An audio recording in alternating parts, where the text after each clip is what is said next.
Hello, എല്ലാവർക്കും നമസ്കാരം. രമ്യാസ് പാനറ്റിൻ്റെ ഇന്നത്തെ എപ്പിസോഡിലേക്ക് എല്ലാവർക്കും സ്വാഗതം. ഇന്ന് ഞാൻ ഉണ്ടാക്കുന്നത് ഒരു പക്കവടയാണ്. വെറൈറ്റി ആയിട്ടുള്ള നല്ല ടേസ്റ്റോട് കൂടിയിട്ടുള്ള രാജസ്ഥാനി പക്കോട. അപ്പോൾ അതെങ്ങനെ ഉണ്ടാക്കുന്നതെന്ന് നോക്കാം.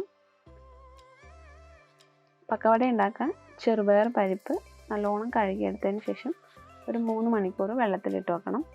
പിന്നെ അരക്കുന്നതിന് ഒരു 15 മിനിറ്റ് മുമ്പായിട്ട് ഇതുപോലെ ഒരു അരിപ്പയിൽ ഇട്ട് കൊടുത്തിട്ട് വെള്ളം കളഞ്ഞെടുക്കാം. ഇത് അരക്കാൻ വേണ്ടിയിട്ട് മിക്സിയുടെ ജാറിലേക്ക് ഇട്ട് കൊടുത്തിട്ടുണ്ട്.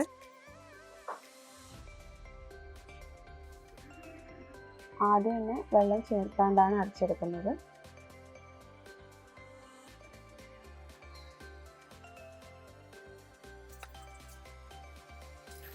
ഇതിലേക്ക് 1/4 ഗ്ലാസ് വെള്ളം ഒഴിച്ചിട്ട് സൈഡിലൊക്കെ ഉള്ളത് ഇതുപോലെ ഒരു സ്പൂൺ ഉപയോഗിച്ചിട്ട് മിക്സ് ചെയ്ത് കൊടുത്തതിന് ശേഷം നമുക്ക് ഫൈനായിട്ട് അരച്ചെടുക്കണം.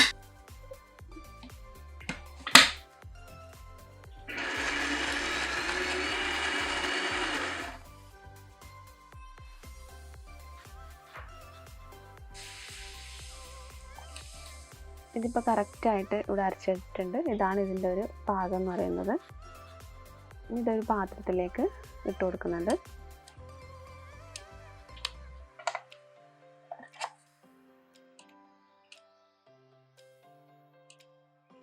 പാത്രത്തിലേക്ക് മാറ്റിയതിന് ശേഷം ഒരു 5 മിനിറ്റ് അടച്ച് വെക്കണം. അപ്പോഴേക്കും നമുക്കിതിൽ ചേർക്കാനുള്ള ബാക്കിയുള്ള ചേരുവകളൊക്കെ റെഡിയാക്കി എടുക്കാം. ആദ്യം തന്നെ ഉള്ളിത്തണ്ട് നല്ലോണം കഴുകിയെടുത്തതിന് ശേഷം ഇതുപോലെ അരിഞ്ഞെടുക്കണം. ഉള്ളിത്തണ്ട് ഇല്ലാന്നുണ്ടെങ്കിൽ ഇതിന് പകരമായിട്ട് വലിയ ഉള്ളി, സവാള അത് ഇട്ട് കൊടുത്താലും മതി. 1/2 കപ്പ് ഉള്ളി തണ്ടായിരുന്നാണ് നമ്മളിതിന് ചേർത്ത് കൊടുക്കുന്നത്.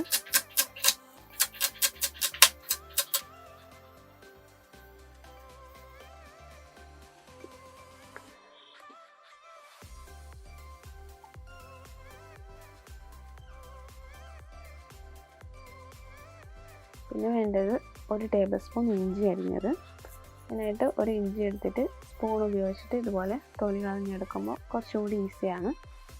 തൊലി കളഞ്ഞെടുത്തതിന് ശേഷം കഴുകിയിട്ട് ഇതുപോലെ നീളത്തിൽ ചെറുതായിട്ട് അരിഞ്ഞെടുക്കണം.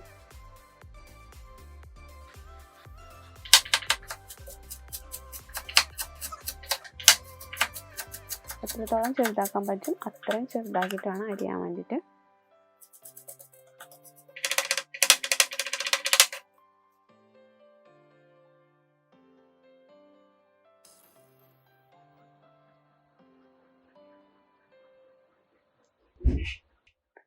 പിന്നെ വേണ്ടത് 4 പച്ചമുളക്. അതിൻ്റെ ഞെട്ട് കളഞ്ഞതിന് ശേഷം ഇതുപോലെ നടുകെ കീറിയിട്ട് ചെറുതായിട്ട് അരിഞ്ഞെടുക്കണം. കുട്ടികളൊക്കെ ഉണ്ടെങ്കിൽ പച്ചമുളകിൻ്റെ എണ്ണം വേണമെങ്കിൽ കുറക്കാം. പക്ഷേ എരിവുണ്ടാകാൻ മാത്രമേ നമ്മുടെ പക്കവട നല്ല ടേസ്റ്റ് ഉണ്ടാവും.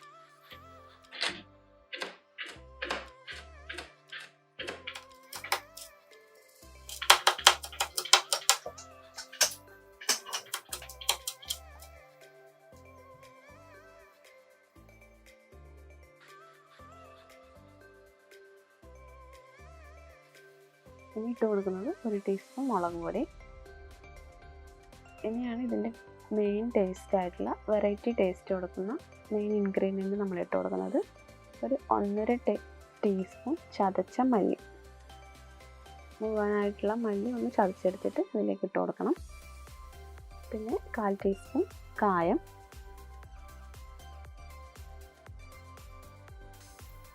പിന്നെ കുറച്ച് മല്ലിയില വേണം. മല്ലിയില നല്ലോണം കഴുകിയിട്ട് ഇതുപോലെ ചെറുതായിട്ട് അരിഞ്ഞെടുക്കണം. ഒരു 1/4 കപ്പ് മതിയാവും. എത്രത്തോളം ചെറുതാക്കി അരിയാൻ പറ്റും അത്രത്തോളം ചെറുതാക്കിയിട്ട് വേണം അരിയാൻ.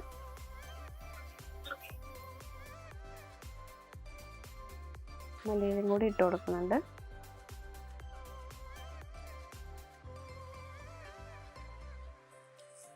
ഒരു ടീസ്പൂൺ ഉപ്പ്. ഉപ്പ് വേണമെങ്കിൽ നിങ്ങൾക്ക് ടേസ്റ്റിനനുസരിച്ച് അഡ്ജസ്റ്റ് ചെയ്യാം. ഇനി ഒരു 1/4 ടീസ്പൂൺ മഞ്ഞൾപ്പൊടി. ഒരു കളറിന് വേണ്ടിയിട്ട് ഒരു 1/4 ടീസ്പൂൺ മഞ്ഞൾപ്പൊടിയും കൂടി ഇട്ട് കൊടുക്കുന്നുണ്ട്. അപ്പോൾ എല്ലാ ചേരുവകളും ചേർത്തിട്ടുണ്ട്. ഇനി നന്നായിട്ട് മിക്സ് ചെയ്തെടുക്കണം. നല്ലപോലെ ഒരു 3-4 മിനിറ്റ് നന്നായിട്ട് മിക്സ് ചെയ്തെടുക്കാം.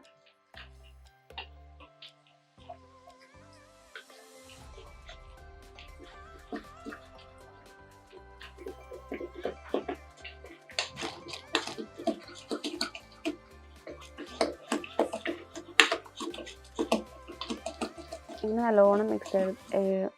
നല്ലോണം മിക്സ് ചെയ്തെടുത്തിട്ട് ഒരു 10 മിനിറ്റ് മാറ്റി വെക്കാം. അപ്പോൾ നമ്മുടെ മസാലയൊക്കെ മാവിൽ നന്നായിട്ട് പിടിച്ചു വരും.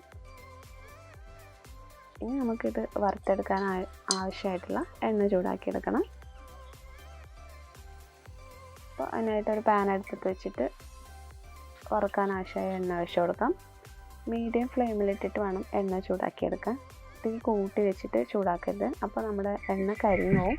നമ്മൾ മാവിടുന്ന സമയത്ത് പെട്ടെന്ന് തന്നെ അത് മാവ് കരിയാൻ ചാൻസ് ഉണ്ട്. അപ്പോൾ മീഡിയം ഫ്ലെയിമിൽ ചൂടായ സമയത്ത് നമ്മൾ ഇതുപോലെ കയ്യിലെടുത്തിട്ട് ഓരോരോ ഡ്രോപ്പ് ഉരുളകളാക്കിയിട്ട് ഇട്ട് കൊടുക്കണം.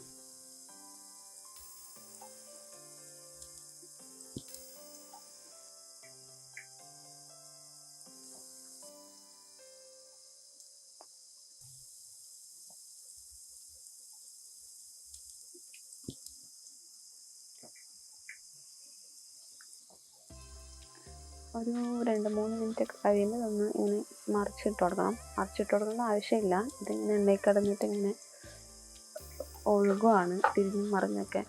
അപ്പോൾ ഇങ്ങനെ ഏതെങ്കിലും സൈഡ് മൊരിയാത്ത നമുക്ക് കാണുന്നുണ്ടെങ്കിൽ അതിങ്ങനെ തിരിച്ചിട്ട് കൊടുത്താൽ മതി.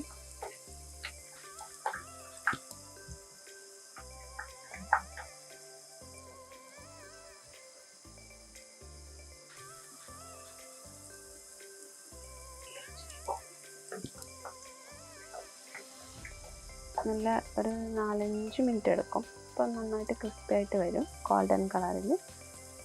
അപ്പം നമുക്കിത് എണ്ണയിൽ നിന്ന് കോരി മാറ്റാം.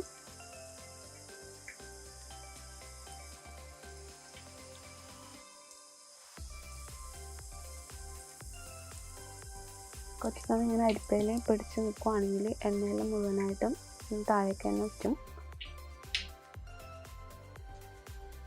അപ്പോൾ നമ്മുടെ പക്കാവട ഇവിടെ റെഡി ആയിട്ടുണ്ട്.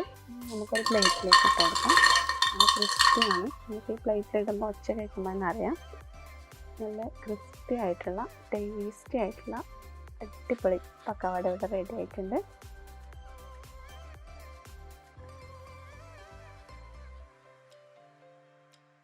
പുറത്ത് നല്ല ക്രിസ്പി, അകത്ത് നല്ല സ്പോഞ്ചിയാണ്.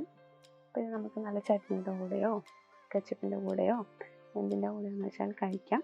ഇവിടെ കുട്ടികൾ കെച്ചപ്പ് കൂടിയിട്ടാണ് കഴിച്ചത്. അപ്പോൾ എല്ലാവരും ട്രൈ ചെയ്ത് നോക്കണം. ഈ റെസിപ്പി തീർച്ചയായിട്ടും നിങ്ങൾക്ക് ഇഷ്ടമാവും. ഈ വീഡിയോ ഇഷ്ടമായെങ്കിൽ, ഈ ഒരു വീഡിയോ നിങ്ങൾക്ക് ഇഷ്ടപ്പെട്ടെങ്കിൽ ലൈക്ക് ചെയ്യാനും ഷെയർ ചെയ്യാനും നിങ്ങളുടെ കമൻറ്റ്സ് നമ്മുടെ കമൻറ്റ് ബോക്സിൽ അറിയിക്കാനും മറക്കരുത്. അതുപോലെ തന്നെ നമ്മുടെ ചാനൽ ഇതുവരെ സബ്സ്ക്രൈബ് ചെയ്തിട്ടില്ല എങ്കിൽ സബ്സ്ക്രൈബും കൂടി ഒന്ന് ചെയ്യണേ. അപ്പോൾ അടുത്തൊരു അടിപൊളി റെസിപ്പിയുമായി വരുന്നവരെ ബൈ ബൈ.